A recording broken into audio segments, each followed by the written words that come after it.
Millionaire CEO came to buy engagement ring and saw his ex behind the counter holding little boy. Hi, my beautiful family, welcome back to Mr. Peter Stories, your own family story channel. Heavenly God, we come before you with humble hearts.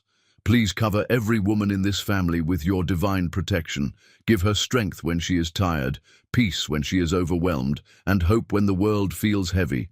Honor her sacrifices, heal her silent pains, and reward her patience with joy.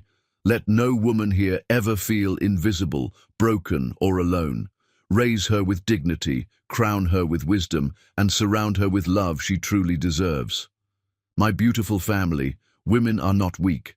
They are the backbone of every home, the quiet force behind every success, and the heartbeat of this family. Respect them, pray for them, and value them, because where women are honored, blessings never stop flowing.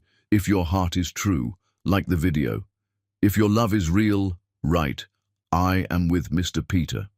Ashlyn Bruce didn't believe in fate until the man who destroyed her walked through her boutique door, holding another woman's hand. The afternoon sun slanted through the windows of Bruce Designs, catching the diamonds in her display cases and turning them into fragments of captured light.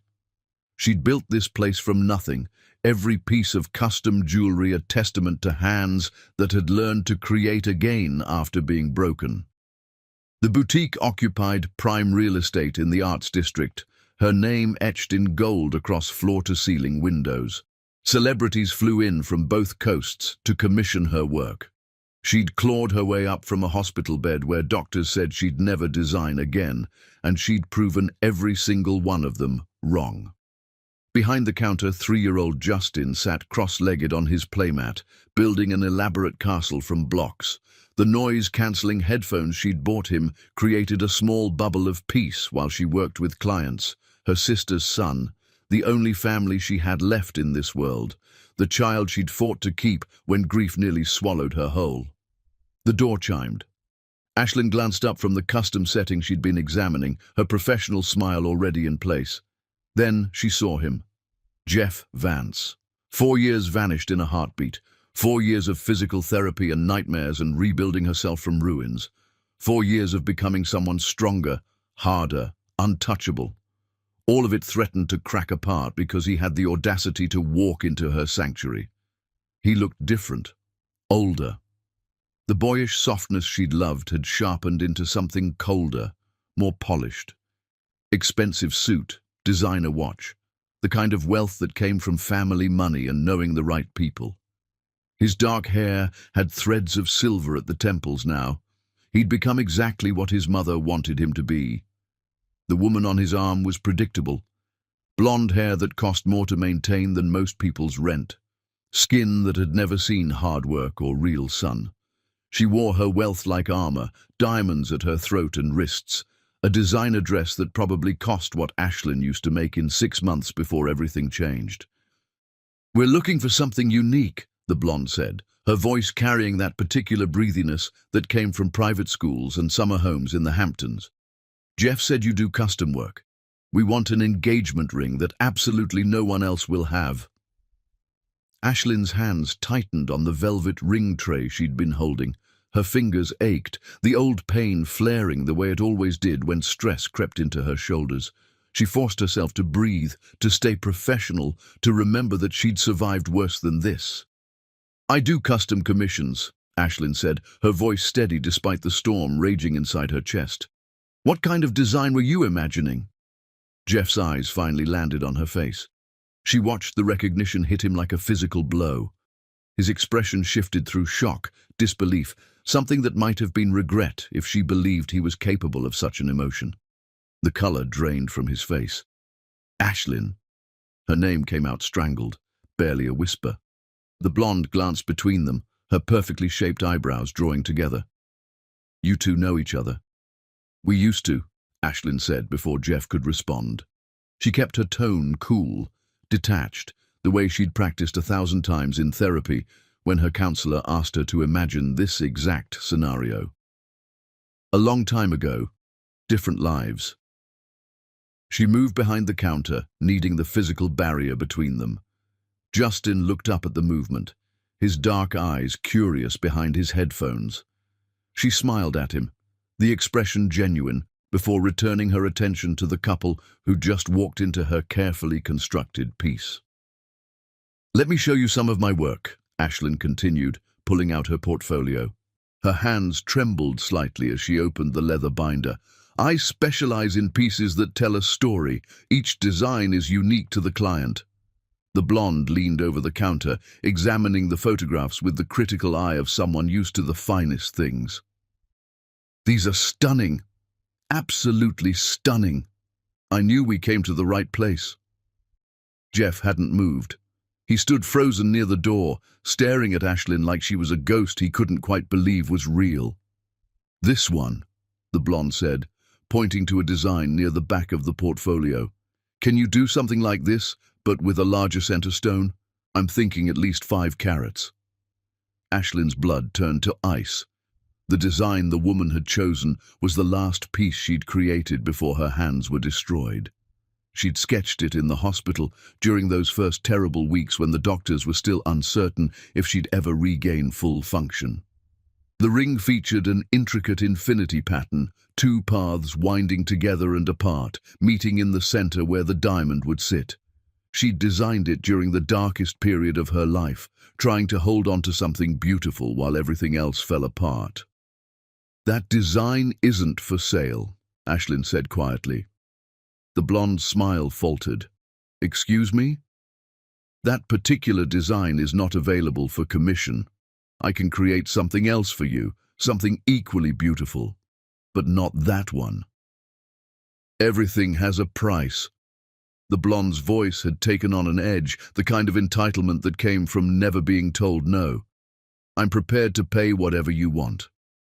Ashlyn closed the portfolio with more force than necessary. "That ring was the last piece I designed before my hands were broken. It's not about money. It's not available." The words hung in the air like shattered glass. Jeff made a sound, something between a gasp and a groan. His face had gone completely white now. She saw his hands clench at his sides, saw the way his whole body went rigid. He knew. Of course he knew. He'd always known, hadn't he? On some level, he must have understood what his mother was capable of, what she'd done to protect her precious son from making what she considered a catastrophic mistake. The blonde looked between them, confusion and irritation warring on her face. "I don't understand. What happened to your hands?" "Nothing that concerns you," Ashlyn said. She was proud of how steady her voice remained. "I can show you other designs, beautiful pieces that would suit you perfectly, but that one isn't available at any price." Jeff finally moved. He took a step toward the counter, his hand reaching out as if to touch her, to bridge the impossible distance between them. "Ashlyn, I didn't—" "Don't." The word came out sharper than she intended. Justin looked up again, sensitive to her tone even through his headphones. She softened her expression for him before returning her gaze to Jeff. "Don't say anything. Just leave." "We're not leaving," the blonde said, her voice rising. "We came here specifically because everyone said you were the best. We're getting married in 6 months and I want that ring." "Then you'll have to find another designer." Ashlyn moved to the door, opening it wide. "Bruce Designs reserves the right to decline any commission. I'm declining yours." The blonde turned to Jeff, expecting him to defend her, to argue, to throw around whatever weight his name and money carried. But Jeff just stood there, staring at Ashlyn with devastation written across every line of his face. "You knew," he said, his voice breaking. "All this time you've been here, building this, and I never—" "Get out of my store, Jeff!" Ashlyn's control was slipping. She could feel the old rage rising, the fury she'd worked years to contain. "Get out before I call the police." The blonde grabbed Jeff's arm, tugging him toward the door. "This is insane. We're leaving. There are plenty of other jewelers who would kill for our business." Jeff let himself be pulled toward the exit, but his eyes never left Ashlyn's face. "I didn't know," he said, the words desperate. "I swear to God, I didn't know what she did to you." "You didn't ask," Ashlyn replied. "You just believed. You disappeared, and that told me everything I needed to know about what I meant to you." She closed the door behind them, locked it, and flipped the sign to closed, even though it was only 3 in the afternoon. Her hands were shaking now, the tremors she'd worked so hard to eliminate coming back with a vengeance. She leaned against the door, struggling to breathe, fighting against the panic attack that threatened to drag her under. Justin pulled off his headphones and came to her, his small hand finding hers. "Mama sad?" She sank down to his level, pulling him into her arms. "Mama's okay, baby, just some bad memories." "Bad man?" Justin asked, his voice worried. Ashlyn pressed her face into his hair, breathing in the scent of the baby shampoo she used on him every night. "A man who made bad choices a long time ago, but he can't hurt us now." Through the window, she watched Jeff and his fiancée argue on the sidewalk. The blonde was gesturing angrily, clearly furious about being thrown out.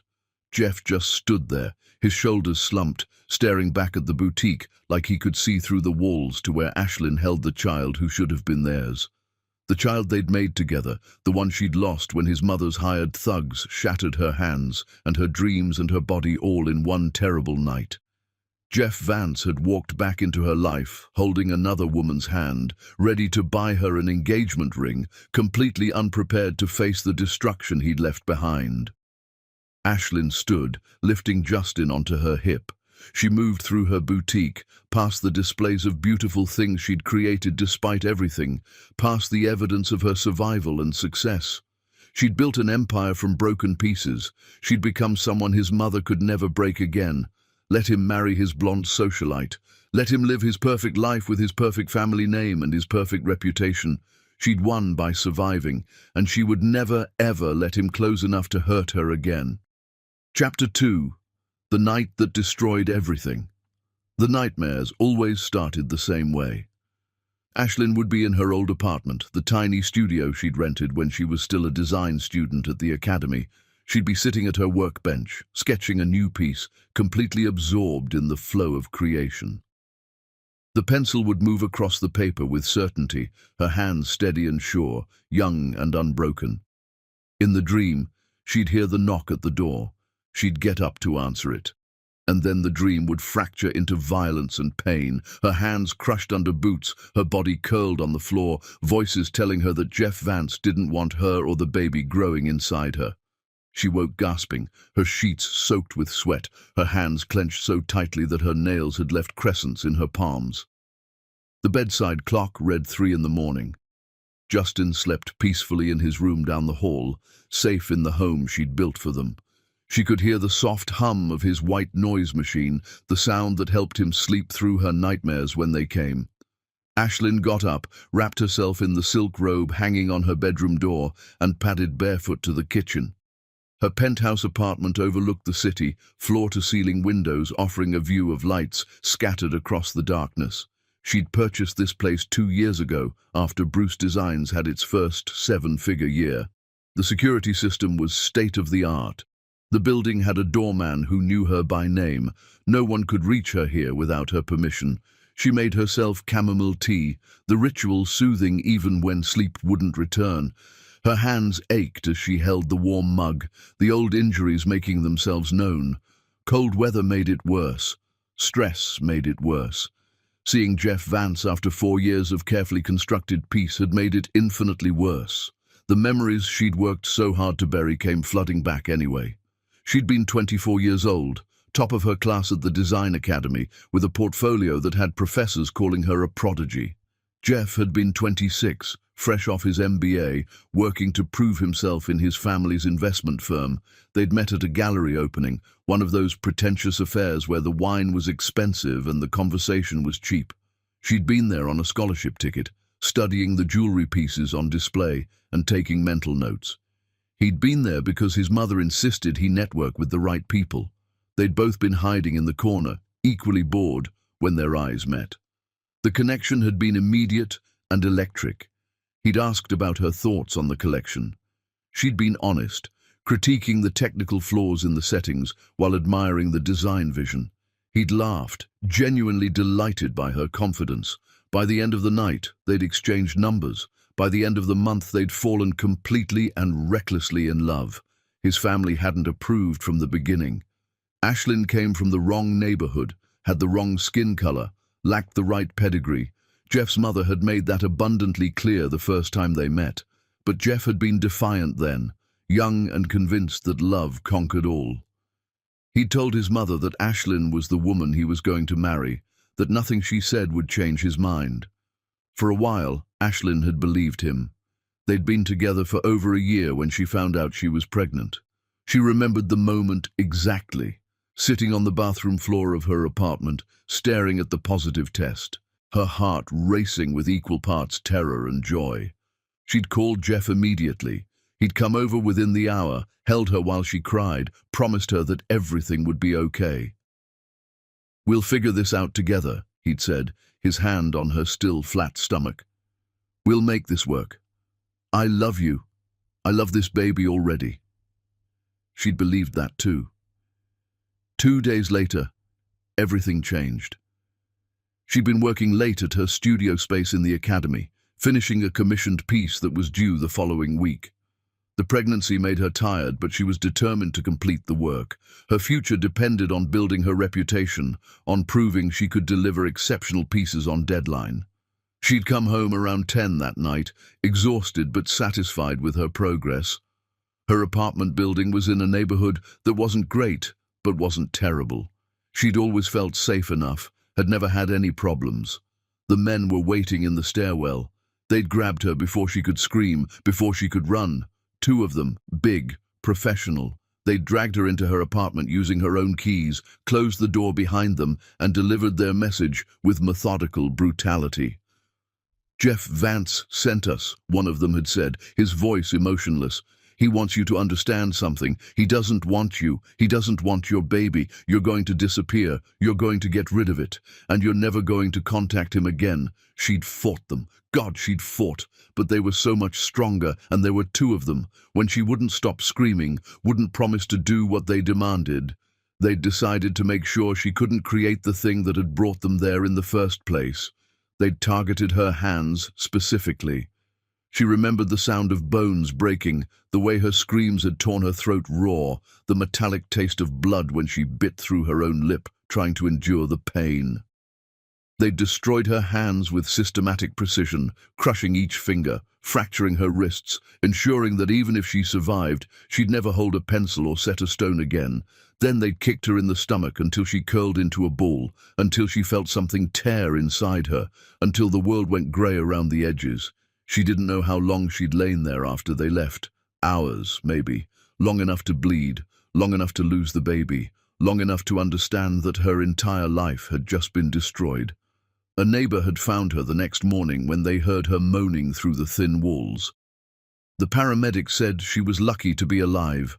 The police took her statement, seemed genuinely concerned, but then the case went nowhere. The security cameras in her building had mysteriously malfunctioned that night. No witnesses came forward. The men had worn gloves, left no evidence. Within a week, the investigation went cold. Jeff never called, never came to the hospital, never checked to see if she was alive or dead. His silence told her everything she needed to know about who'd really sent those men. She'd spent 2 months in the hospital, 8 more in intensive physical therapy. The doctors said she'd never regain full function in her hands, that nerve damage was too extensive, that she should consider a career change. Her scholarship was revoked when she couldn't return to classes.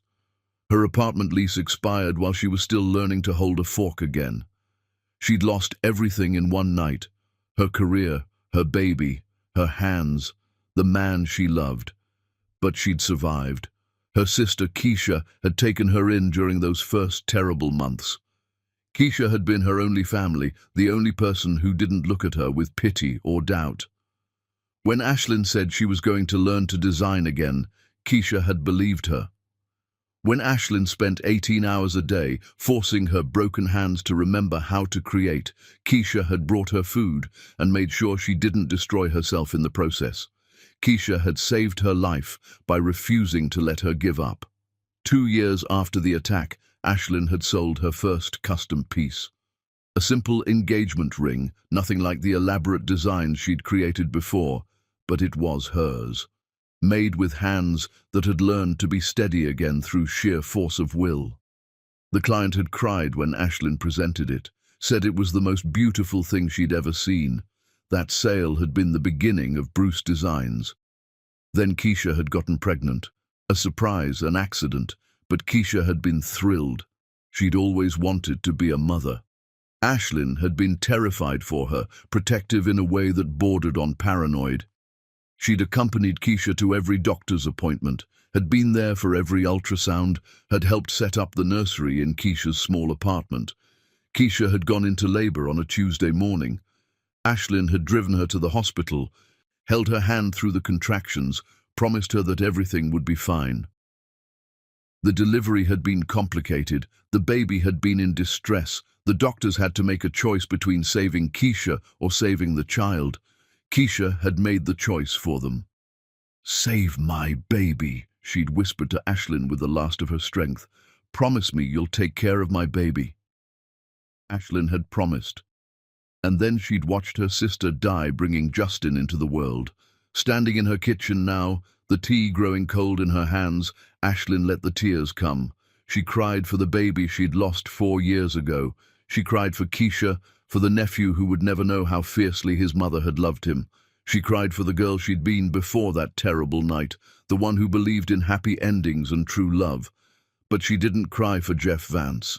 He'd walked into her boutique with another woman, ready to buy her an engagement ring, completely unaware of the wreckage he'd left behind.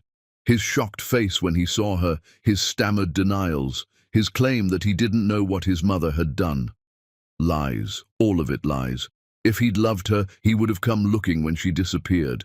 If he'd cared about their baby, he would have made sure she was safe. If he'd had even a shred of decency, he would have questioned why she'd suddenly vanished from his life without a word. Instead, he'd moved on, built his career, found a socially acceptable woman to marry, lived his perfect life while she'd clawed her way back from hell. The sun was starting to rise, painting the city in shades of pink and gold.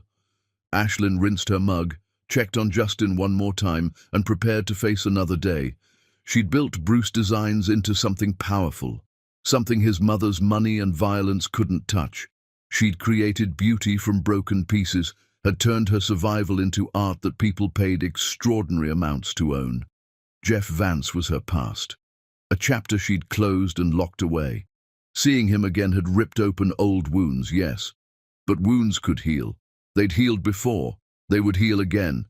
She just had to remember that she was stronger now than she'd ever been, harder, untouchable, and she would never, ever let him hurt her again.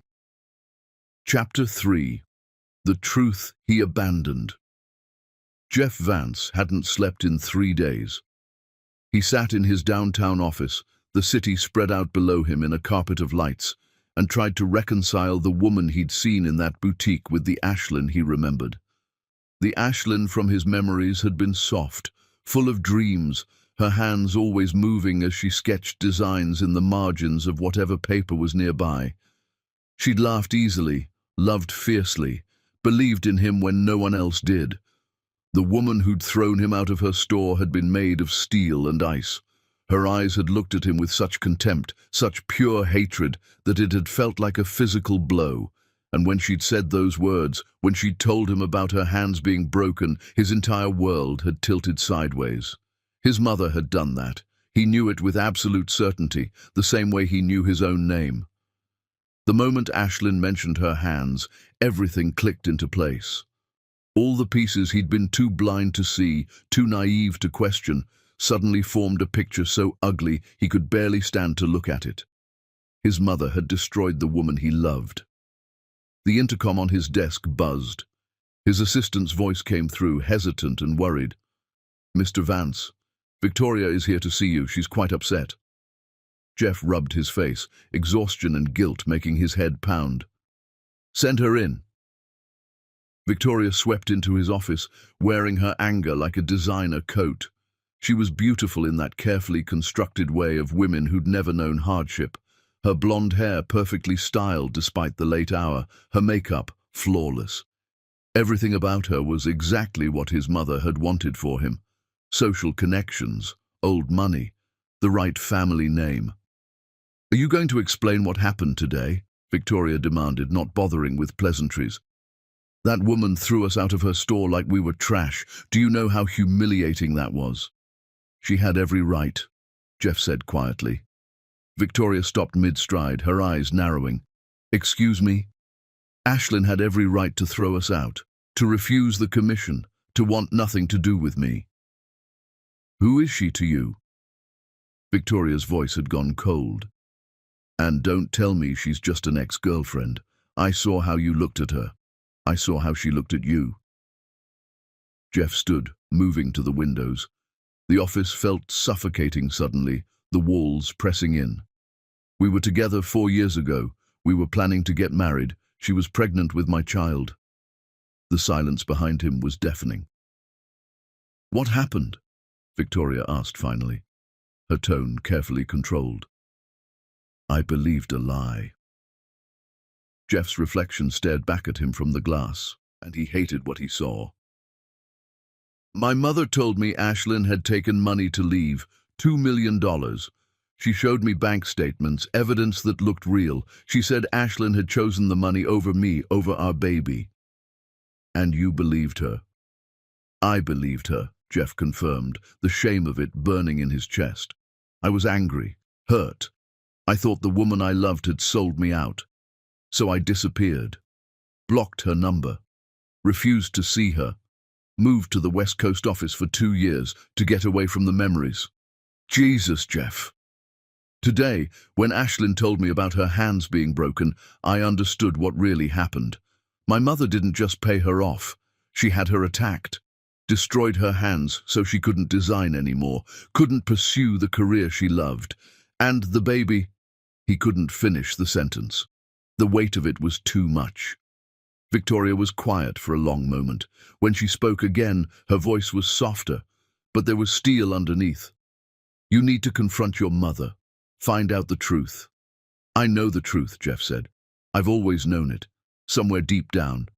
I just didn't want to believe my own mother was capable of something that evil. What are you going to do? Jeff turned to face her.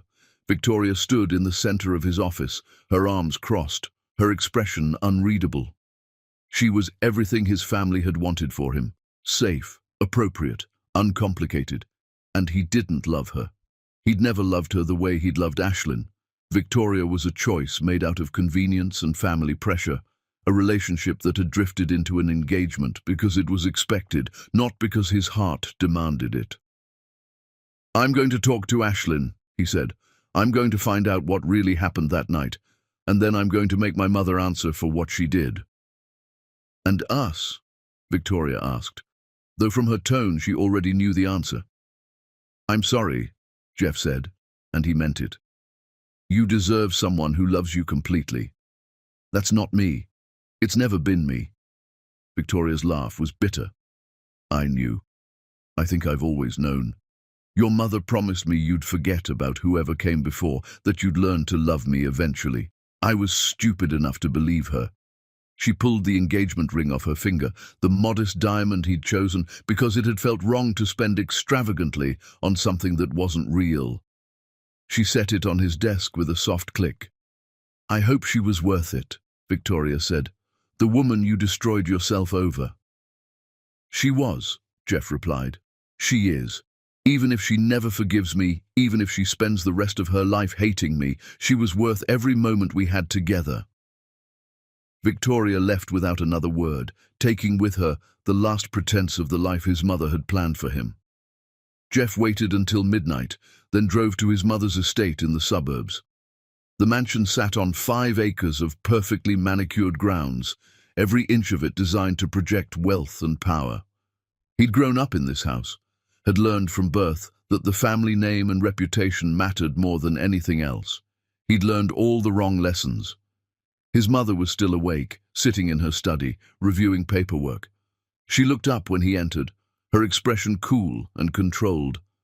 Helen Vance had built an empire through strategic investments and ruthless business decisions.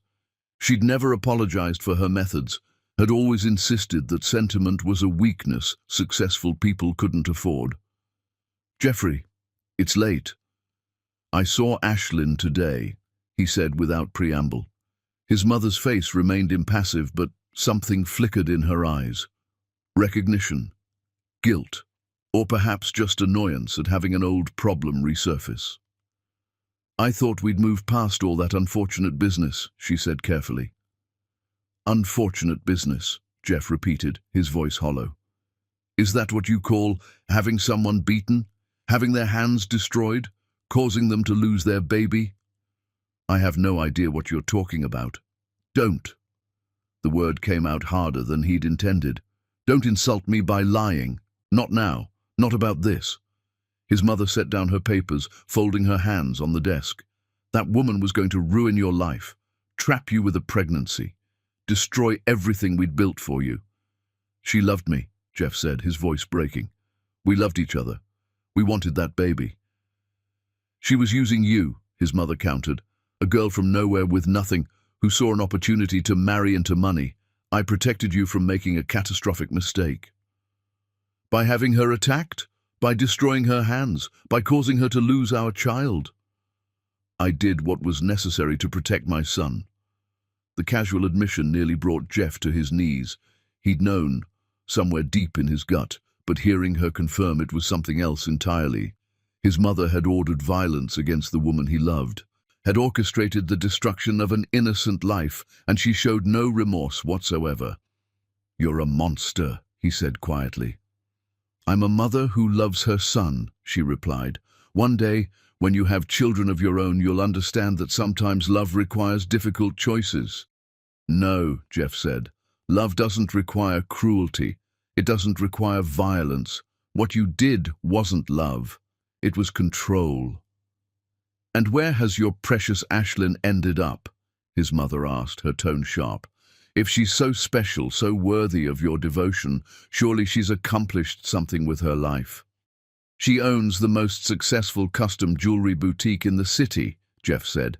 "Bruce Designs. Celebrities fly in from around the world to commission her work. She rebuilt her career from nothing after you tried to destroy her. She survived you, Mother, and she became extraordinary despite everything you did to break her." For the first time, his mother's composure slipped. "Bruce Designs is hers? You know the name?" "I know she's turned down 3 purchase offers from major jewelry corporations in the past year," his mother said slowly. "I know she's worth millions. I had no idea the owner was your little design student." "Her name is Ashlyn Bruce," Jeff said, "and she's not mine. She was never mine to own. She was my partner, my equal, the woman I was supposed to marry and build a life with, until you took that away from both of us." "I gave you the life you have now," his mother argued. "Your position at the firm, your reputation, your engagement to Victoria, who comes from a family that will strengthen our business connections." "I just broke off my engagement to Victoria," Jeff said, "and I'm going to find a way to make this right with Ashlyn, even if it costs me everything." His mother stood, her expression hardening. "If you pursue this, if you try to dredge up the past, you'll lose your position at the firm. I'll make sure you're cut off from the family fortune. You'll have nothing."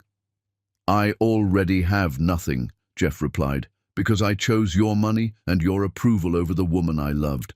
I let you convince me she'd betrayed me when all she'd done was love me. I abandoned her when she needed me most. Everything I have now is built on that betrayal, and it means less than nothing." He turned to leave, done with this conversation, done with the life his mother had crafted for him. "Jeffrey," his mother called after him, "you're making a mistake. She'll never forgive you. Women like her, they hold grudges. They'll make you pay forever." "Good," Jeff said from the doorway. "I should pay. For the rest of my life, I should pay for what I let happen to her." He drove back to his apartment in the city, his hands shaking on the wheel. When he finally made it inside, he collapsed on his couch and let himself feel the full weight of what he'd done, what he'd lost, what he'd been too blind and cowardly to protect. Ashlyn had been pregnant with their child. His mother had ordered her beaten so severely that she'd lost the baby and nearly lost the use of her hands permanently. And instead of fighting for her, instead of demanding to know the truth, he'd believed a convenient lie and walked away. He'd chosen comfort over courage, money over morality, and Ashlyn had paid the price for his weakness. Jeff pulled out his phone, opened a search engine, and typed in Bruce Designs. The boutique's website was elegant and professional, showcasing Ashlyn's work with artistic photography. Each piece was a masterwork, intricate designs that spoke to a level of skill that had somehow transcended brutal injury. She'd become better than she'd been before, had turned her survival into art. There was a biography section. He clicked on it, dreading what he might find. The photo showed Ashlyn holding a small boy. The caption read, "Ashlyn Bruce, founder and creative director of Bruce Designs with her son Justin." Her son, not their son. The boy couldn't be theirs because their baby had died when his mother's thugs had kicked Ashlyn until she miscarried. But she had a child now, someone else's child, or perhaps she'd adopted. The biography didn't say. Either way, she'd built a life without him, a beautiful, successful, meaningful life, and he had absolutely no right to walk back into it, asking for forgiveness or second chances. But he was going to try anyway, because the alternative was living the rest of his life knowing he'd been too much of a coward to even attempt to make things right. Chapter 4. The Empire She Built Alone. Ashlyn had always known Jeff would come back, not because she believed in fate or destiny or any of that romantic nonsense she'd stopped believing in 4 years ago, but because men like Jeff Vance, men raised with the certainty that the world would bend to accommodate them, never accepted rejection gracefully. They always came back, convinced that the right words or gesture would fix everything they'd broken. He showed up at Bruce Designs the next afternoon. Ashlyn was in her private studio, working on a custom piece for a film director who wanted something unique for his wife's anniversary. Justin was at his preschool program, the exclusive place she could barely afford when she first enrolled him, but now paid for without a second thought. The boutique was technically closed on Sundays, but she often came into work when she needed the quiet concentration that creating demanded. The security camera alert pinged on her phone. She glanced at the screen and saw Jeff standing outside her door. For a moment, she considered ignoring him. She had work to do, a life to live, and no obligation to make space for the man who'd abandoned her when she needed him most. But curiosity won out. What could he possibly say that would make any difference? What words could bridge 4 years of silence and suffering? She unlocked the door remotely, watching through the camera as he entered. He looked terrible. Good terrible, the kind of exhausted devastation that came from sleepless nights and difficult realizations. His expensive suit was rumpled. He hadn't shaved. Dark circles shadowed his eyes. She waited in her studio, not bothering to go out and greet him. Let him come to her.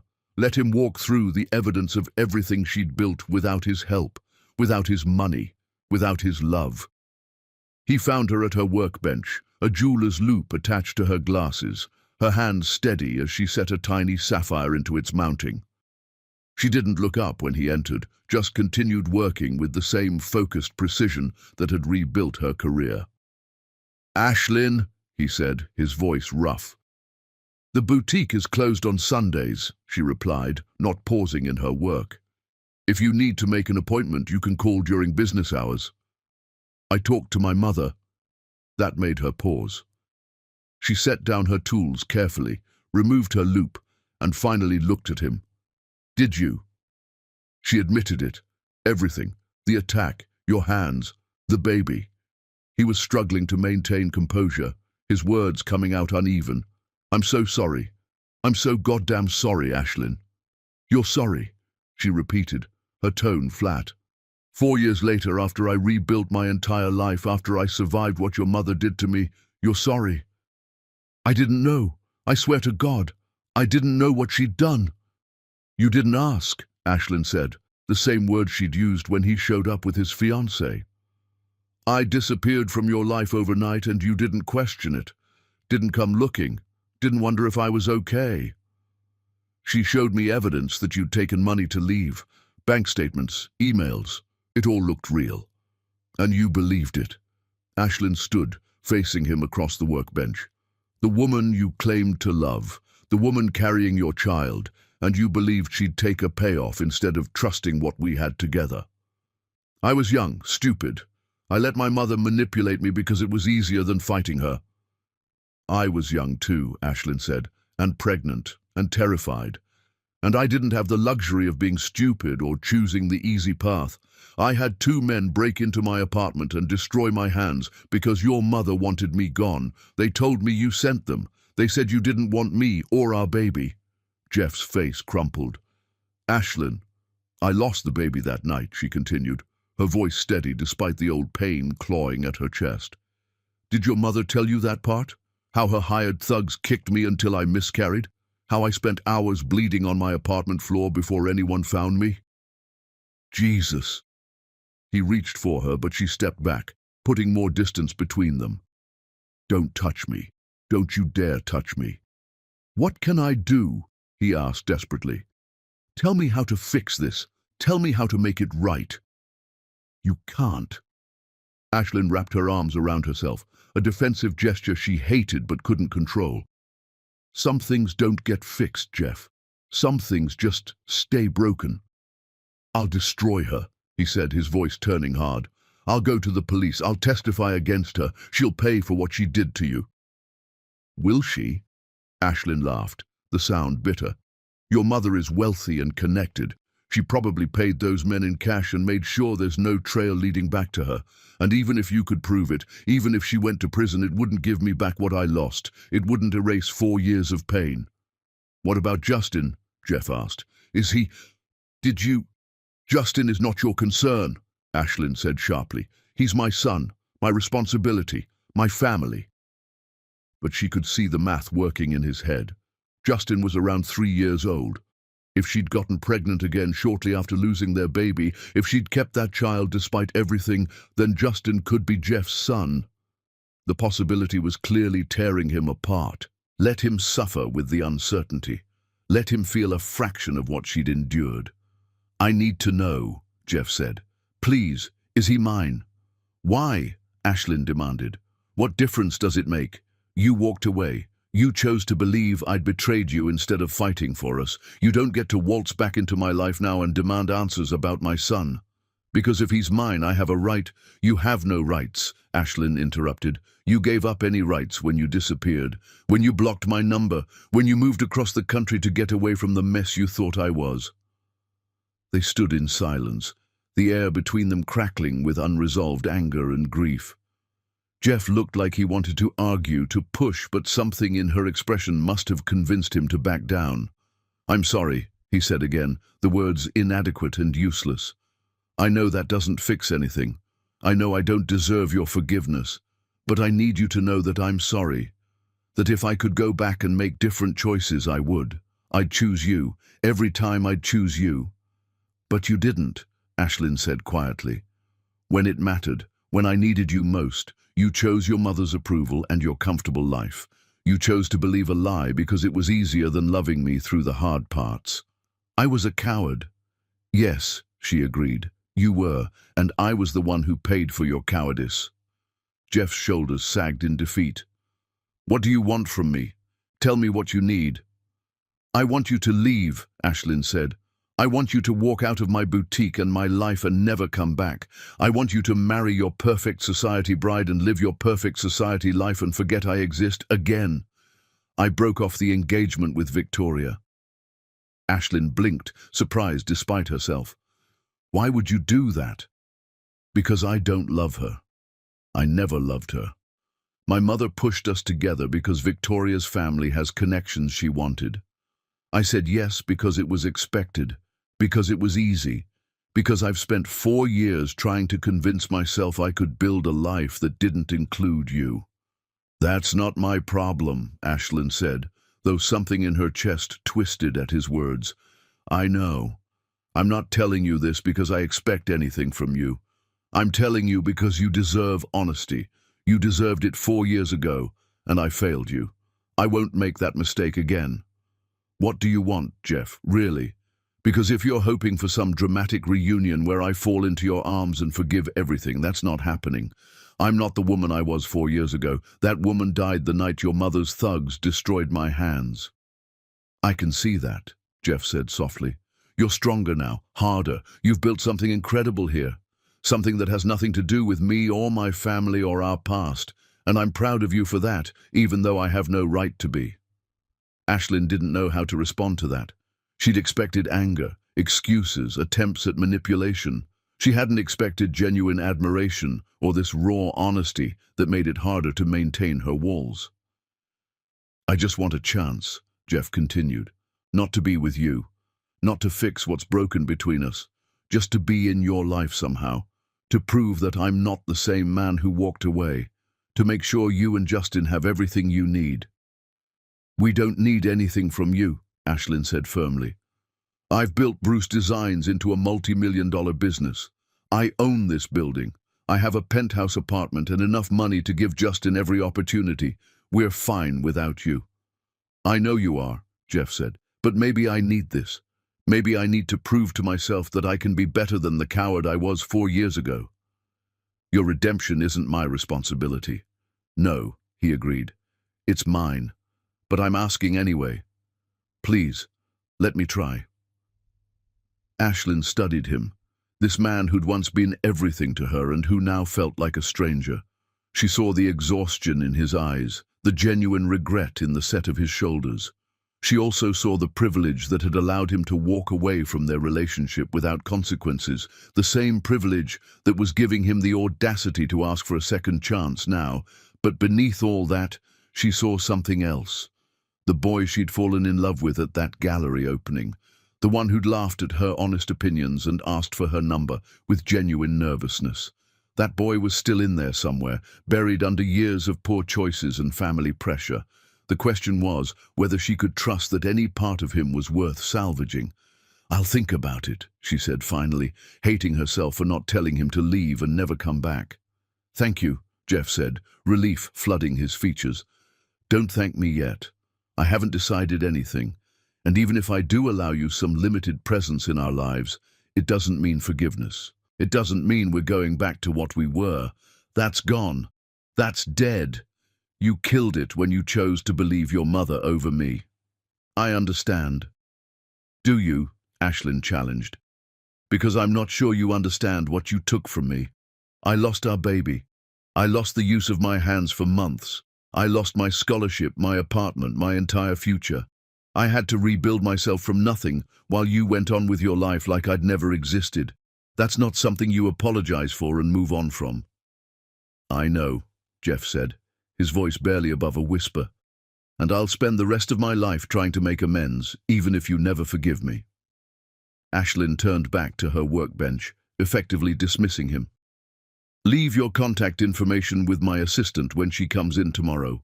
If I decide to allow you any involvement, I'll reach out. Until then, stay away from me and stay away from Justin." She heard him leave, heard the quiet click of the door closing behind him. Only then did she let her hands start shaking, let the tears she'd been holding back finally fall. He'd walked back into her life and torn open wounds she'd thought had healed. He'd reminded her of everything she'd lost, everything his cowardice had cost her. And the worst part was that some small, stupid part of her heart still remembered what it felt like to love him. But love wasn't enough. It had never been enough. And she refused to be foolish enough to make that mistake twice. Chapter 5. The Fiancé Who Knows. Victoria Ashford had always known she was second choice. Women like her, raised in the right circles with the right education and the right connections, learned early to recognize the signs. Jeff Vance had been attentive but never passionate, affectionate but never consumed. He'd proposed because it made sense, not because he couldn't imagine his life without her. She'd accepted because sometimes practical was enough. Except now she was sitting in her penthouse apartment, alone, staring at the engagement ring she'd placed back on her finger after leaving Jeff's office. She'd taken it off in a moment of pride and anger, but pride didn't keep you warm at night. Pride didn't secure the merger between her family's real estate empire and the Vance investment firm. Her mother had made that abundantly clear over breakfast this morning. "You let him break off the engagement?" Eleanor Ashford's voice had been ice cold. "After everything we've invested in this relationship? After all the society announcements, the venue deposits, the connections we've cultivated?" "He's in love with someone else," Victoria had replied, pushing her eggs around her plate. Has been for years, apparently. Men are always in love with someone else, her mother had said dismissively. That's not a reason to end an engagement. You make him forget.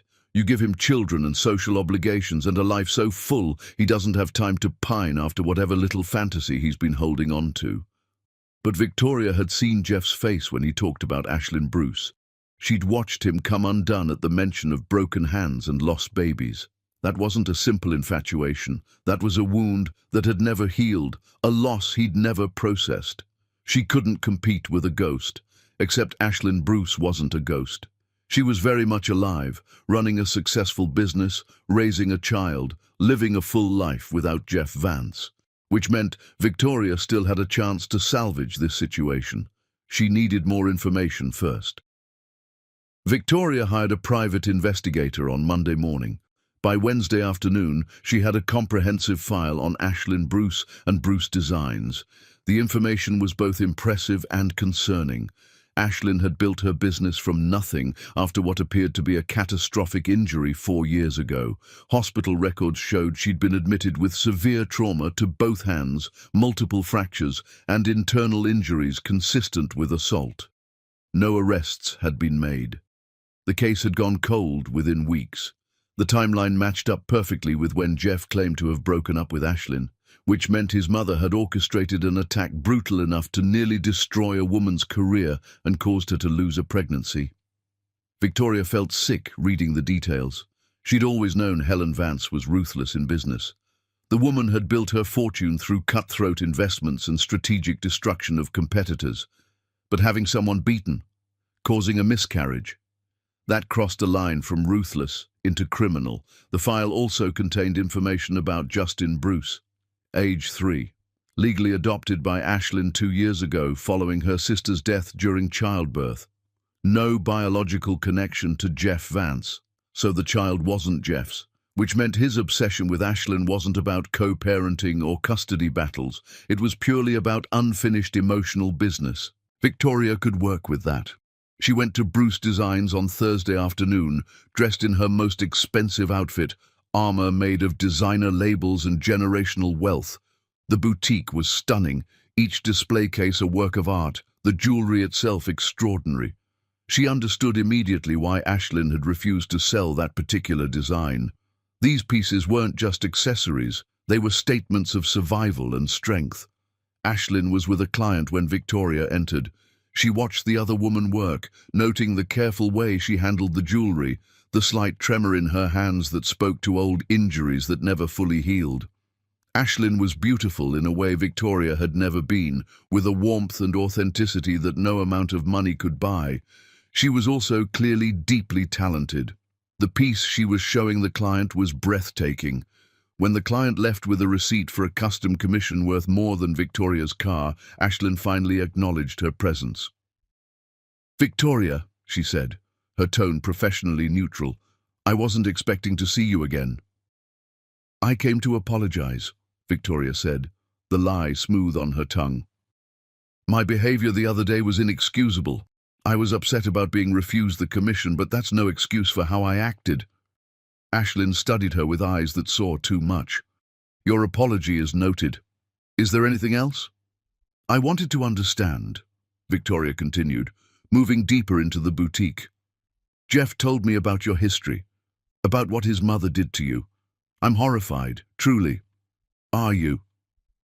Aislinn's tone suggested she didn't believe that for a second.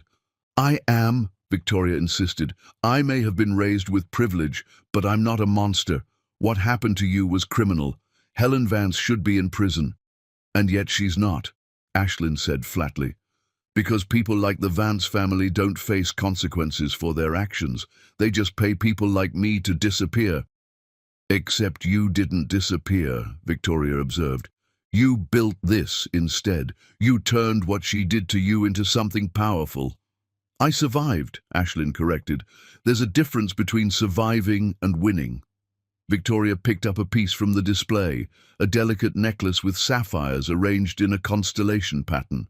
"This is exquisite. You're extraordinarily talented. Is there a point to this visit?" Ashlyn asked, her patience clearly wearing thin. Because if you're here to convince me to give Jeff another chance, you're wasting your time. Actually, I'm here to convince you to leave him alone, Victoria said, setting down the necklace and meeting Ashlyn's gaze directly. He's broken off our engagement because he's convinced himself that you're the one who got away, that if he can just apologize enough, prove himself enough, you'll somehow forgive him and take him back. That's not going to happen. I know that. You know that. But Jeff doesn't seem to understand it yet. And while he's busy chasing a fantasy of redemption, my life is falling apart. My family is furious. The merger we'd planned is in jeopardy. I'm being publicly humiliated as the woman who wasn't enough to make him forget his old girlfriend. Again, not my problem, Ashlyn said, though her expression had softened slightly. I didn't ask Jeff to break off your engagement. I didn't ask him to come back into my life. I was fine before he showed up, and I'll be fine after he realizes I'm serious about wanting nothing to do with him. Will you? Victoria challenged, because from what I understand he's very persistent, and he's convinced himself that destroying his relationship with his mother and throwing away his engagement means something, that it proves he's changed. All it proves is that he's finally experiencing consequences for his choices, Ashlyn replied. 4 years late, but better than never. Victoria studied the other woman, recognizing someone who'd learned to protect themselves through hard experience. She could respect that, even if it complicated her own plans. I'm not asking you to take him back, Victoria said carefully. I'm asking you to tell him definitively that there's no chance, that no amount of apologies or grand gestures will change your mind. Give him closure so he can move on. I already told him that. Tell him again. Make it clear enough that even someone as stubborn as Jeff Vance can't misinterpret it, because right now he's clinging to the hope that if he just tries hard enough, you'll forgive him. And that hope is destroying any chance he and I might have at salvaging something from this mess. Ashlyn was quiet for a long moment, her expression thoughtful. You still want to marry him, after knowing he's in love with someone else? I want the life we were supposed to build together, Victoria said honestly. The partnership, the merger of our families, the social position. Maybe that sounds cold to you, but not everyone gets to marry for love. Some of us make practical choices. I'm familiar with practical choices, Ashlyn said dryly. I make them every day. But marrying someone who doesn't love you isn't practical. It's torture. Perhaps. But it's my torture to endure. Justin emerged from the back room then, where he'd apparently been playing during Ashlyn's client meeting. He was a beautiful child, with his mother's eyes and a smile that could light up a room. He went straight to Ashlyn, wrapping his small arms around her legs. Mama, I'm hungry. We'll get lunch soon, baby, Ashlyn said, her entire demeanor softening as she looked at her son. Go pick out your favorite book, and I'll read to you while we eat. Victoria watched the interaction, seeing the fierce love Ashlyn had for this child.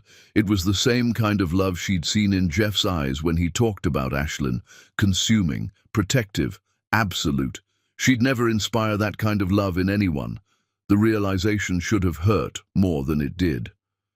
He's not Jeff's, Victoria observed after Justin disappeared back into the office. No, Ashlyn confirmed. He's my sister's son. She died giving birth to him. He's all I have left of my family. I'm sorry for your loss. Are you? Ashlyn's voice had gone cold again. Or are you just relieved that there's no custody battle to complicate things? Both can be true.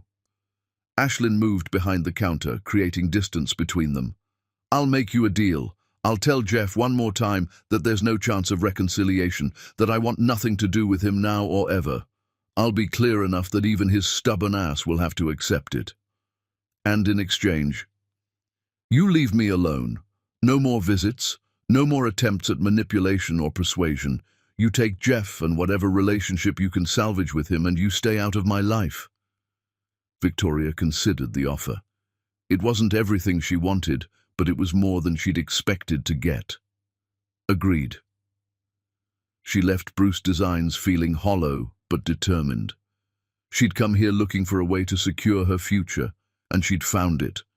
Ashlyn would shut Jeff down. He'd realize his fantasy of redemption was impossible, and eventually maybe he'd come back to Victoria and the practical life they'd planned together.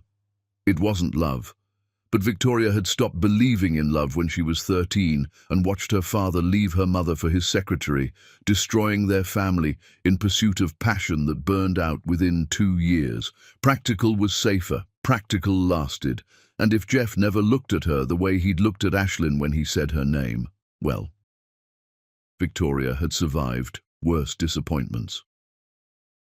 Chapter 6. The Father Who Wants In. Jeff received the message from Ashlyn 3 days after his conversation with Victoria. "Come to the boutique tomorrow at 6 p.m. We need to talk. Come alone." He'd spent those 3 days in a strange limbo, uncertain what his future held. He'd moved out of his apartment, the one his mother had helped him secure, and into a smaller place downtown. He'd started separating his finances from the family firm, a process that would take months and cost him significant wealth. His mother had made good on her threat to cut him off, freezing his access to the family trust and removing him from the board of directors. He'd lost everything, and somehow he felt freer than he had in years. He arrived at Bruce Designs at exactly 6 o'clock. The boutique was closed, the interior lights dimmed, but he could see Ashlyn sitting at her workbench in the back studio. She buzzed him in without a word. "Thank you for seeing me," Jeff said as he entered the studio. "Sit," Ashlyn commanded, gesturing to a chair across from her workbench. "And listen, because I'm only saying this once." Jeff sat, his heart pounding. "Victoria came to see me," Ashlyn began. "She asked me to give you closure, to make it absolutely clear that there's no chance of reconciliation between us, that no amount of apologies or changed behavior will make me forgive you for what you did." Jeff felt something inside him crack. "I understand. I don't think you do," Ashlyn continued, "because you keep showing up, you keep pushing. You broke off your engagement like that proves something. You've cut ties with your mother like that earns you points. But none of it changes the fundamental fact that you abandoned me when I needed you most." "I know. Do you?" Ashlyn's voice rose. "Because from where I'm sitting, it looks like you're trying to ease your guilt. You want me to forgive you so you can feel better about yourself, so you can move on with your life without this hanging over you. But my forgiveness isn't about you. My pain isn't about you. My survival isn't about you." "You're right," Jeff said quietly. "Everything you're saying is right. I was selfish 4 years ago and I'm being selfish now. I want forgiveness because it would make me feel less like a monster. I want a second chance because I hate who I was and who I became after losing you." "That's honest, at least." Jeff leaned forward, his hands clasped between his knees. "But it's not just about me. It's about Justin, too." Ashlyn's expression hardened. "Justin is not your concern. I know he's not mine biologically. I know you adopted him after your sister died, but I also know what it's like to grow up without a father. My dad died when I was young, and my mother filled that void with expectations and manipulation. I don't want that for Justin." "Justin has me," Ashlyn said firmly. "He has a mother who loves him unconditionally. He doesn't need a father who will only stick around when it's convenient." "What if I could prove that I'd stick around? What if I could show you that I'm not the same man who walked away?" "How?" Ashlyn challenged. "How could you possibly prove that?" "Let me be in his life. Not as a father, not as anything official, just as someone who shows up, consistently, reliably. Let me prove through actions instead of words that I've changed." Ashlyn was quiet for a long time, studying him with those intelligent eyes that had always seen through his bullshit. "Why do you care about Justin? Really? Is this about him or about getting closer to me?" "Honestly, both," Jeff admitted. "I care about him because he's yours, because you love him, because he deserves every good thing in the world, but I also see him as a chance to do better, to be the kind of man who shows up instead of running away." "That's not fair to him. Using a 3-year-old as your redemption project." "You're right.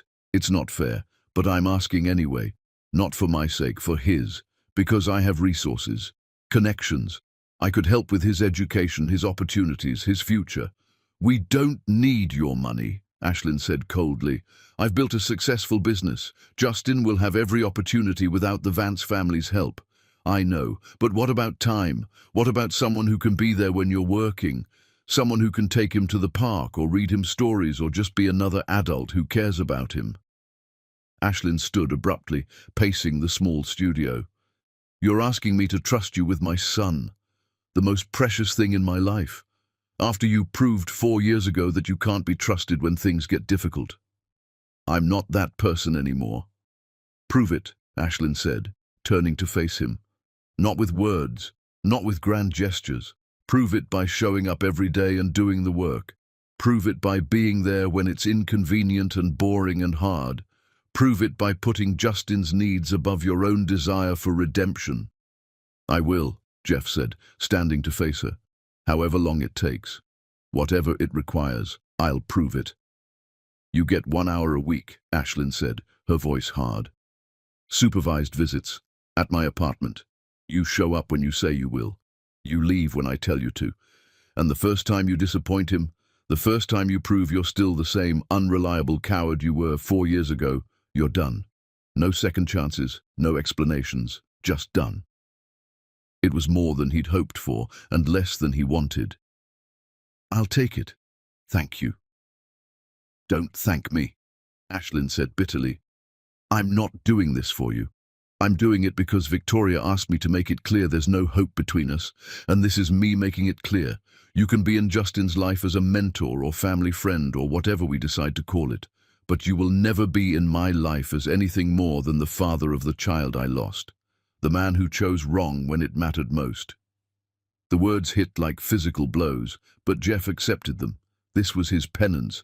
This was the price of his cowardice. When can I start? He asked. Saturday, 2 o'clock. I'll text you the address. Show up sober, show up on time, and for God's sake, don't bring expensive presents. He doesn't need things. He needs consistency. I understand. Ashlyn walked him to the door, maintaining careful distance between them. At the threshold, she stopped, looking up at him with eyes that held so much pain it nearly broke him. I loved you, she said quietly. 4 years ago, I loved you more than I thought it was possible to love another person. I would have done anything for you, built any life you wanted, been whoever you needed me to be.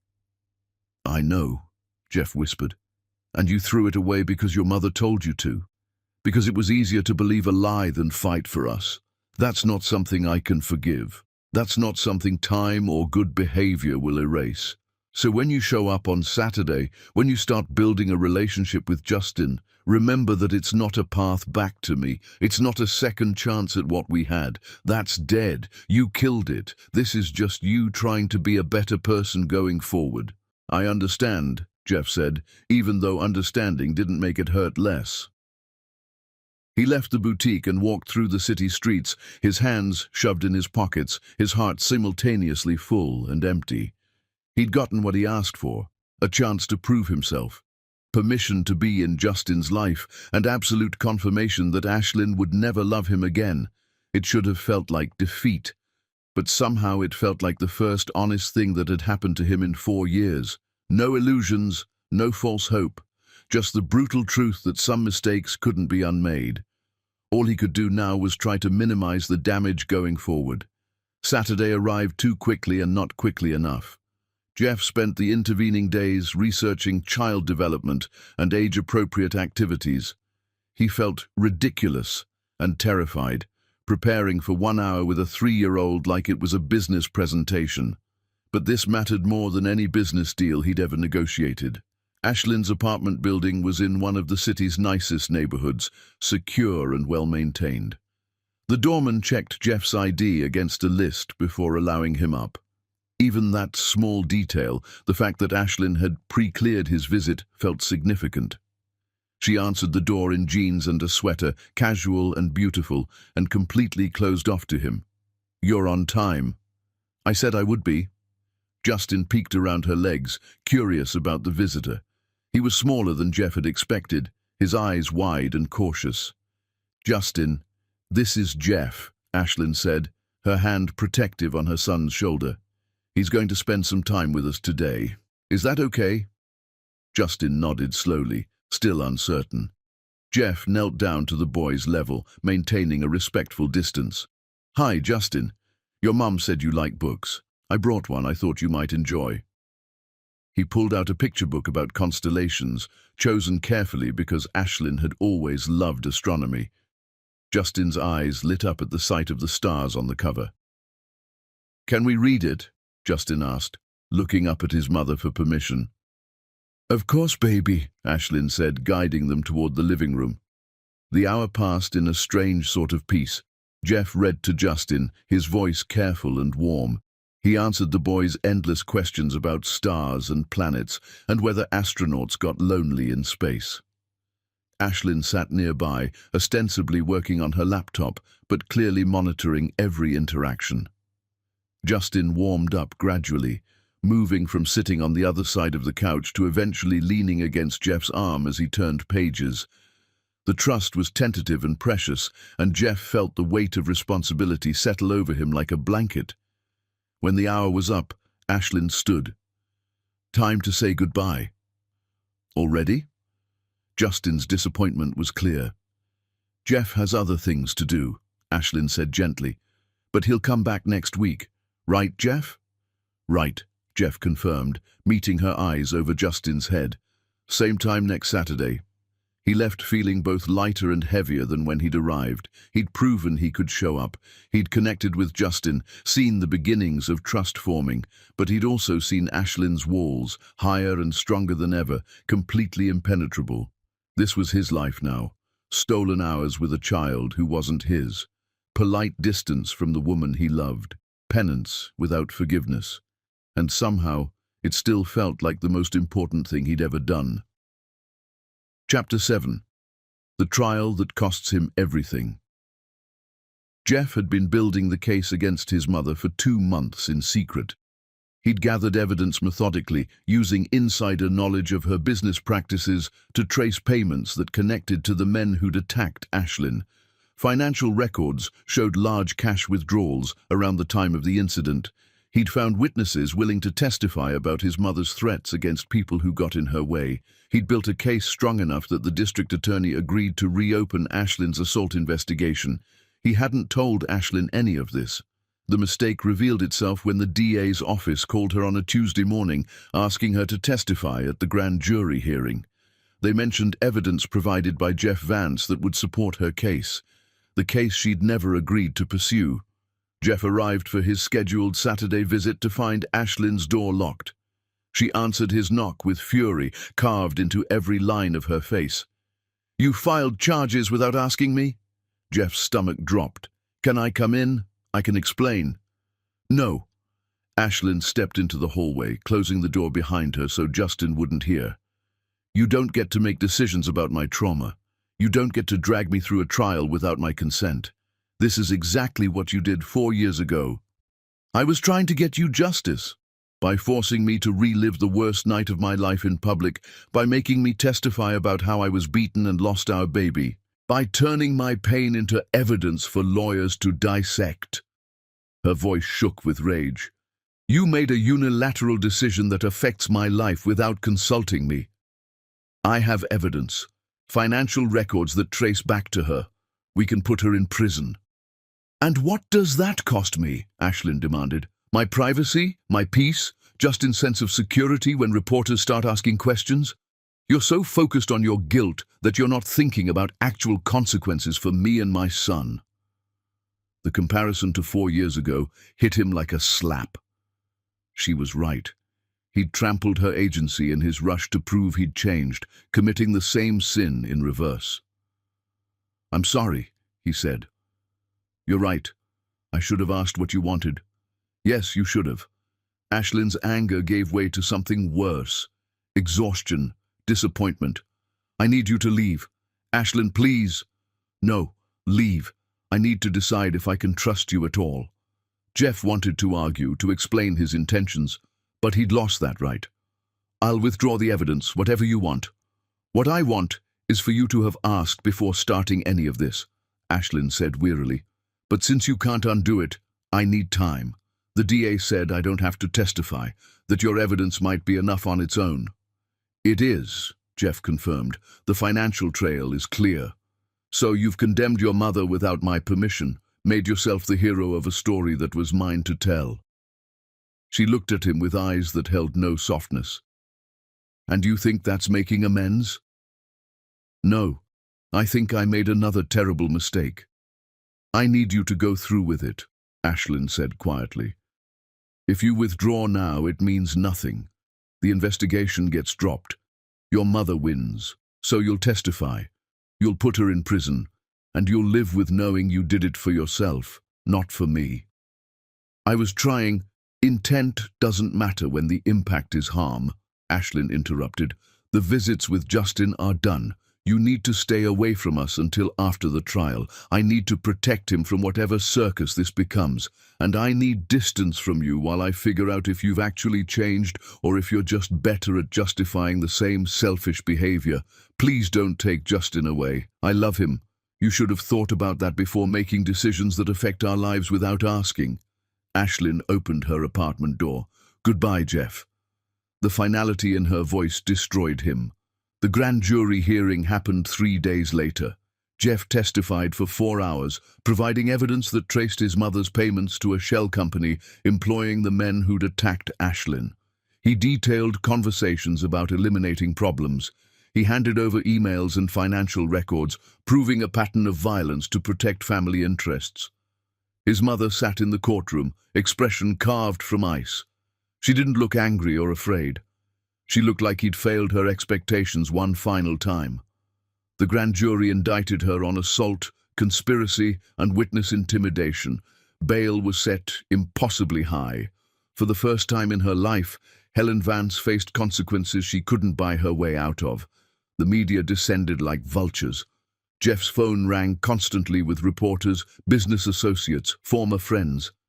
The Vance family name was dragged through every news cycle. Colleagues distanced themselves, clients pulled accounts. By the end of the week, Jeff had lost his position at the firm, his remaining family connections, and the last vestiges of his former life. The trial began 8 weeks later. Jeff testified again, his words careful and factual. The defense painted him as a vengeful son, but the financial trail was too clear. Helen Vance had used wealth to harm people who inconvenienced her. The jury deliberated for 3 hours before returning guilty verdicts on all counts. Jeff felt nothing watching his mother sentenced to 8 years in prison. No satisfaction, no vindication, just hollow acknowledgement that justice didn't heal wounds already scarred. He texted Ashlyn that night. The verdict came in, guilty on all counts. She didn't respond. He tried again 2 days later. I know you don't want to hear from me, but I needed you to know that I understand what I did wrong. I took away your choice. Again, I'm sorry. No response. A week passed, then 2. Jeff stopped texting, stopped hoping for forgiveness, stopped believing he deserved any contact with the family he'd grown to love. Victoria called him 3 weeks after the verdict. You actually did it. Destroyed your entire family for a woman who won't even speak to you. I destroyed my family because they committed crimes, Jeff corrected. Ashlyn has nothing to do with it. Doesn't she? This whole crusade was about proving you'd changed. Maybe it started that way, Jeff admitted, but it needed to happen regardless. My mother hurt people. Someone needed to stop her. Victoria was quiet for a moment. There's a position opening at my family's firm. Real estate development. Entry level. The pay is terrible, but it's honest work. Jeff was stunned. Why would you do that? Because I'm tired of being angry, and because someone who'll destroy their life to do the right thing, even if they do it wrong, deserves a chance to rebuild. She paused. Also because I saw what your mother did to that woman. The hospital records, the photos. What happened to Ashlyn was evil. You're an idiot for how you went about getting justice, but at least you tried. Thank you. Don't thank me yet. The job is hard and the hours are brutal. She hung up before he could say anything else. Jeff sat in his small apartment surrounded by ruins of his former life and felt something unexpected, not happiness, but purpose. A path forward not built on family money or privilege. He'd lost everything trying to make amends, And in losing, he'd found the first genuine thing he'd done in 4 years. Even if Ashlyn never forgave him, even if he never saw Justin again, he'd done the right thing, however clumsily, and he'd have to live with the cost of doing it without her permission. 3 months after the trial, Jeff saw Ashlyn at a coffee shop near her boutique. She was alone, working on her laptop, a cup of tea going cold beside her. He almost left without saying anything, but she looked up and their eyes met. For a moment, neither moved. Then Ashlyn did something he didn't expect. She nodded, just once. A small acknowledgement of his existence. Not forgiveness, not reconciliation. Just recognition that he was still alive, and she didn't hate him enough to pretend otherwise. Jeff nodded back and left. It was the only contact they had for the next 9 months. Chapter 8. The Year of Silence. Jeff learned what loneliness actually meant during the year he spent without Ashlyn and Justin. Not the comfortable solitude of chosen isolation, but the bone-deep ache of losing something irreplaceable and having no one to blame but yourself. The job at Victoria's family firm was exactly as advertised. Entry-level grunt work reviewing property assessments and market analyses. He made coffee runs for analysts younger than him. He filed paperwork and stayed until midnight learning a business he knew nothing about. His co-workers treated him with cautious distance. Everyone knew who he was, the Vance heir who testified against his own mother, the man whose family name was synonymous with corruption now.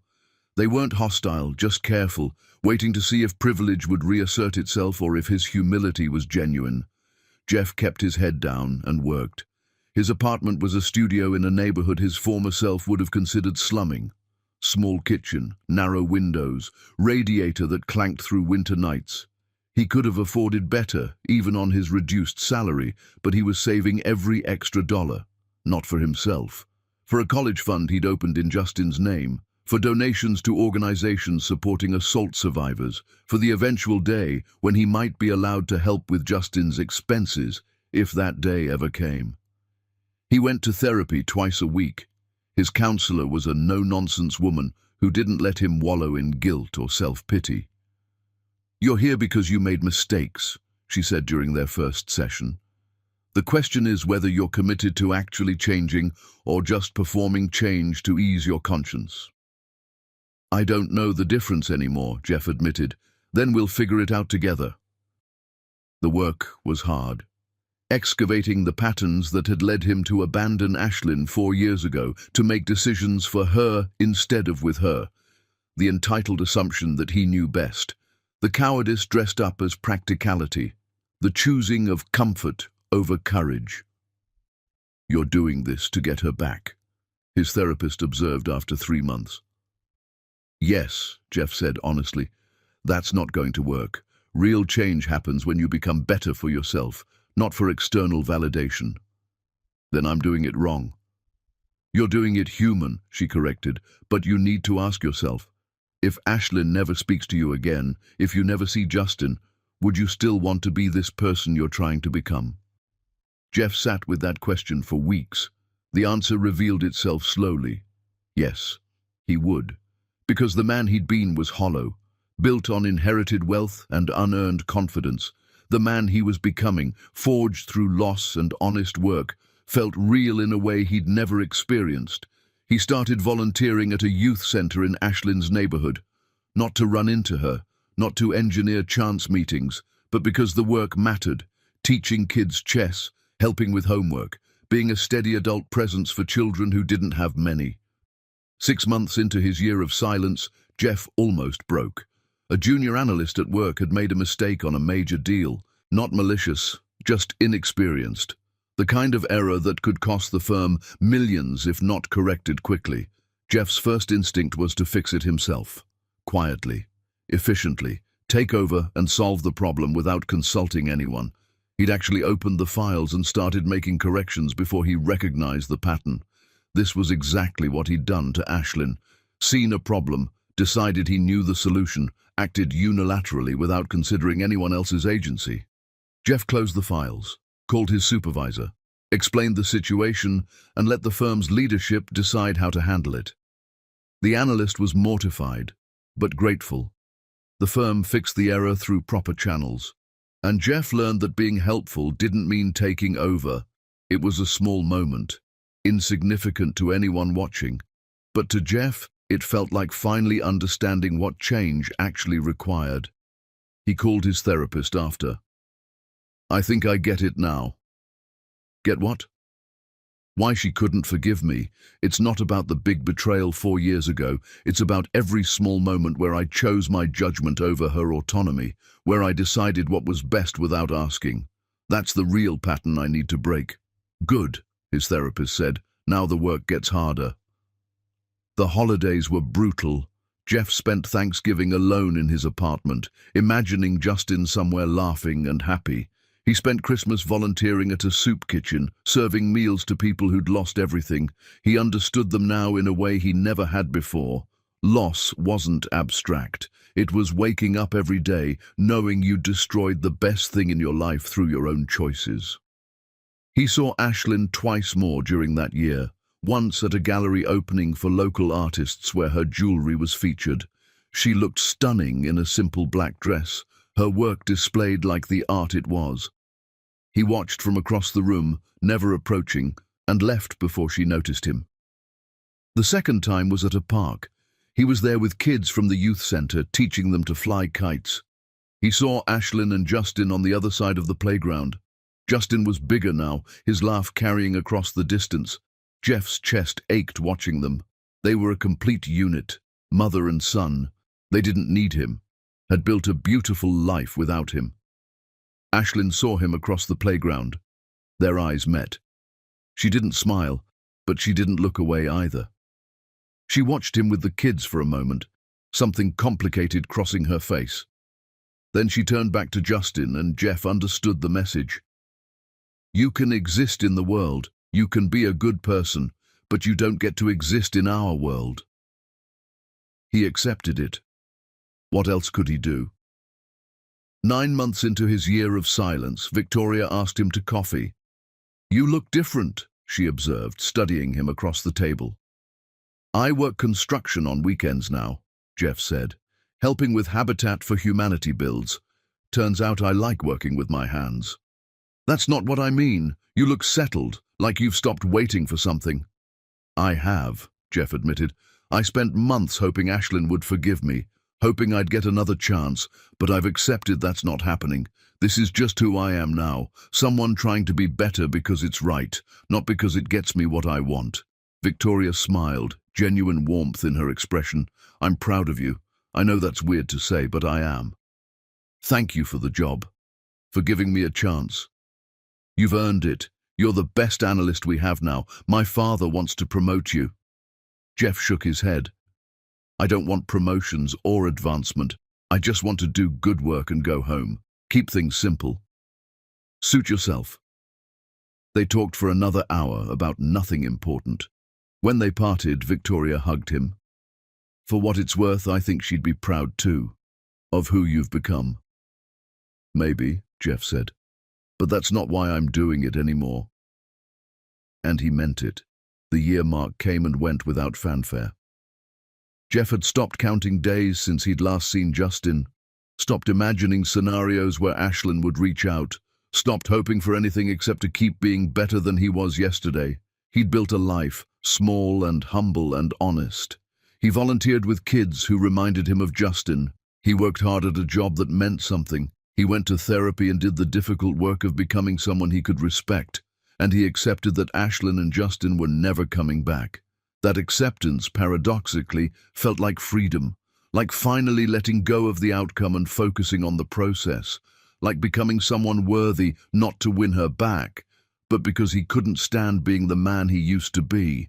Then, 13 months after Ashlyn had cut him out of her life completely, his phone rang at 2 in the morning. Her name on the screen stopped his heart. Chapter 9. The Crisis That Changes Nothing.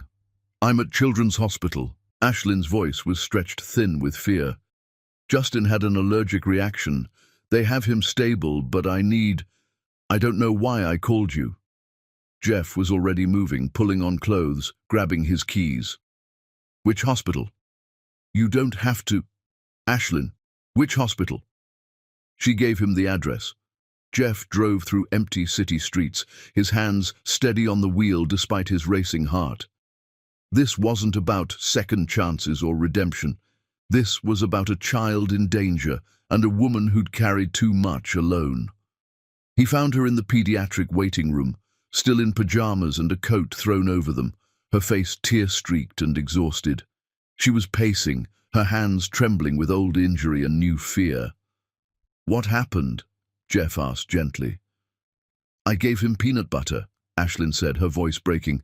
"We were trying new foods. I didn't know he was allergic. I didn't know, and I almost killed him." "This isn't your fault." "He couldn't breathe. His face swelled up and he couldn't breathe, and I had to call an ambulance. The paramedic said if I'd waited 5 more minutes..." She couldn't finish. Jeff pulled her into his arms without thinking. She fought it for a moment, her body rigid with resistance, but then fear overwhelmed her walls and she collapsed against him. "I can't lose him," she sobbed. "He's all I have. If I lose him too..." "You won't," Jeff said firmly. "Justin is strong. He's here. He's stable. You got him help in time." They stood like that while Ashlyn broke. Other families gave them privacy, recognizing crisis that transcended normal boundaries.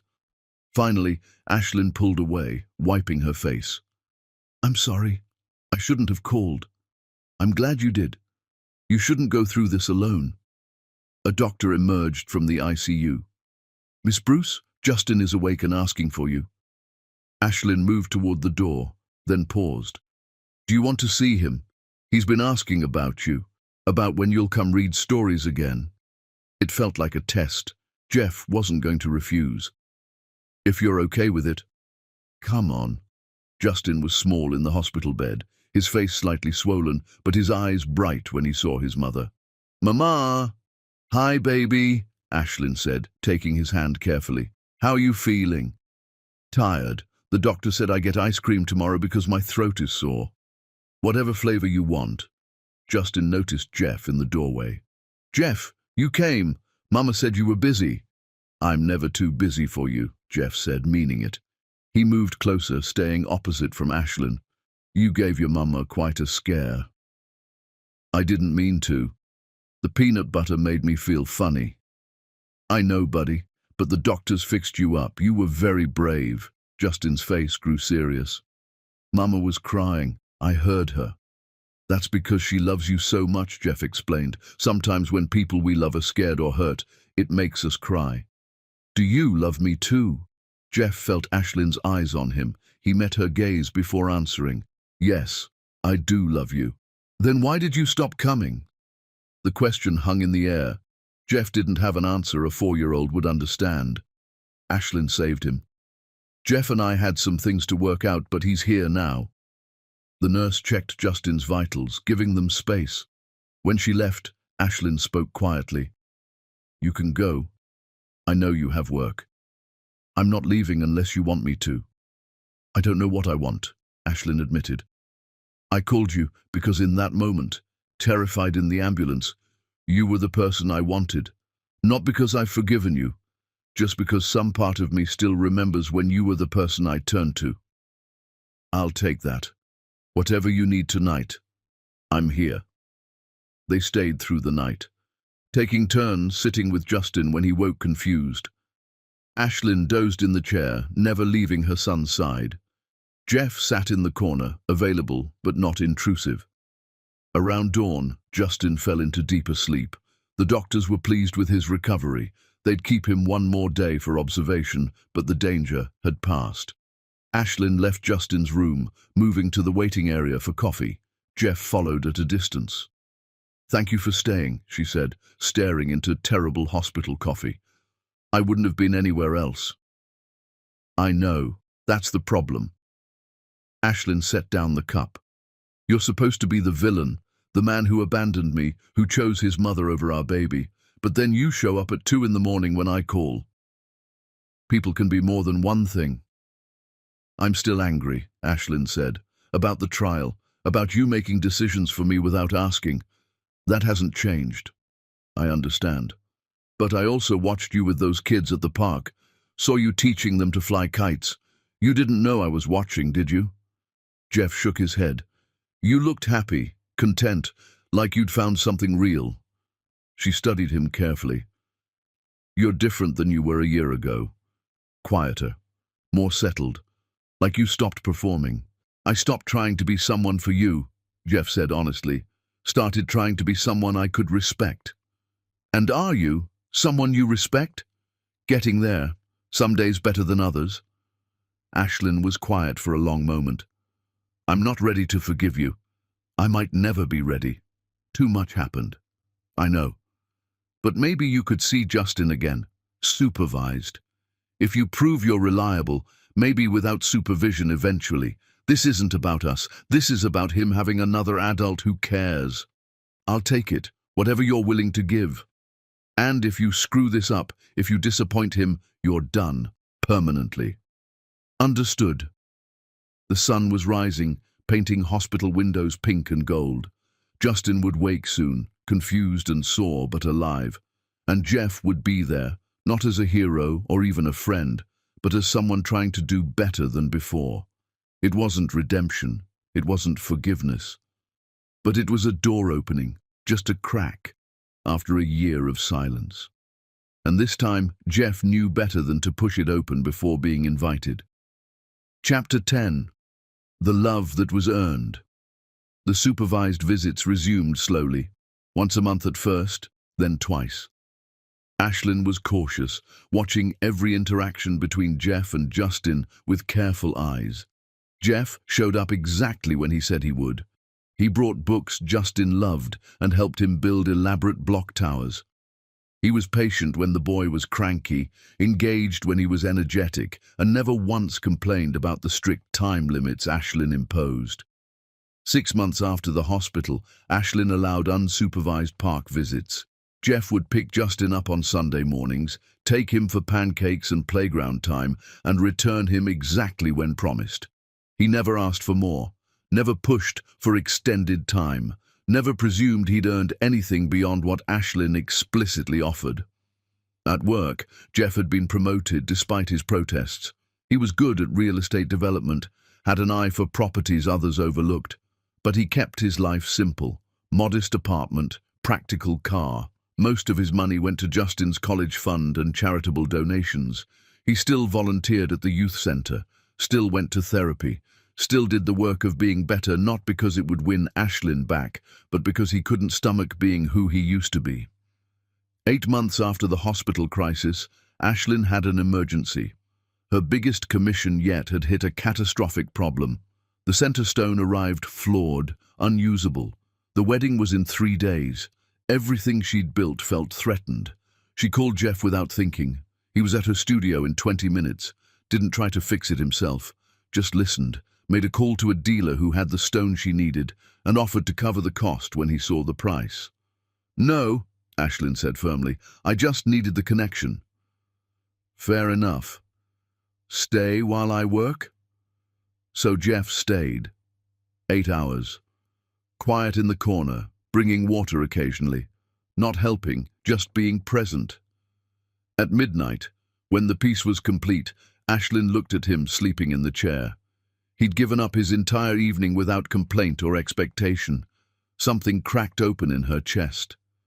Jeff, she said softly, touching his shoulder. He woke immediately. Do you need something? Come here. He crossed to her workbench. Ashlyn took his hand, first time she'd initiated contact since the hospital. I'm scared, she said quietly, of trusting you, of believing you've changed. I know. But I'm tired of being scared, tired of holding anger that only hurts me, tired of pretending I don't think about you. Jeff's breath caught. I'm not saying I forgive what happened. I don't know if I ever will. But the man who walked away isn't the man here at midnight. You've proven that. I love you, Jeff said, raw and honest. I know. That's what makes this hard. Ashlyn studied their hands. I want to try. Not going back to what we had. That's dead. But building something new. Whatever you're willing to give. Slow, months of dating, therapy, because I have trauma that won't disappear. All of that sounds perfect. She pulled him closer. Kiss me. He kissed her like she was precious and worth every moment of waiting. Soft and careful, filled with patience earned through loss. When they pulled apart, Ashlyn was crying. I love you. I love who you've become, and I'm choosing to trust again even though it terrifies me. I'll spend my life proving I deserve this chance. They held each other as city lights twinkled beyond windows, feeling the past slowly loosening its grip. 1 year later, Jeff arrived at Ashlyn's apartment with a velvet box. Justin, now 5, greeted him enthusiastically. Are we going to the park? Maybe later. I need to talk to your mum first. Ashlyn emerged wearing Jeff's old shirt she'd claimed. They'd moved slowly, building a relationship on honesty. They'd fought, worked through fear, gone to therapy together. They'd built something real. Jeff knelt to Justin's level. Would it be okay if I asked your mama to marry me? Justin's face lit up. Yes. Can I help? Jeff laughed, standing with Justin on his hip. He turned to Ashlyn, who was crying. The ring was something they'd designed together, 2 bands winding together, textured and real, meeting at a center stone that caught light and scattered it. Ashlyn Bruce, Jeff said, voice steady. I'm not who I was. You're not who you were. We've both been broken and rebuilt. That's what makes this real. We're not naive kids. We're 2 people who survived hell and chose each other anyway. He showed her their ring. I can't promise I'll never make mistakes, but I promise I'll choose you. Every day. Will you marry me? Ashlyn smiled through tears. You know the answer. We designed that ring months ago. I know, but Justin wanted the full experience. Cake, Justin added. Ashlyn laughed, pulling them close. Yes, to all of it. Jeff slipped the ring on her finger. It sat beside the band she'd made herself after the attack, reminder that her hands could still create beauty. 2 rings, survival and new beginning, both necessary, both beautiful.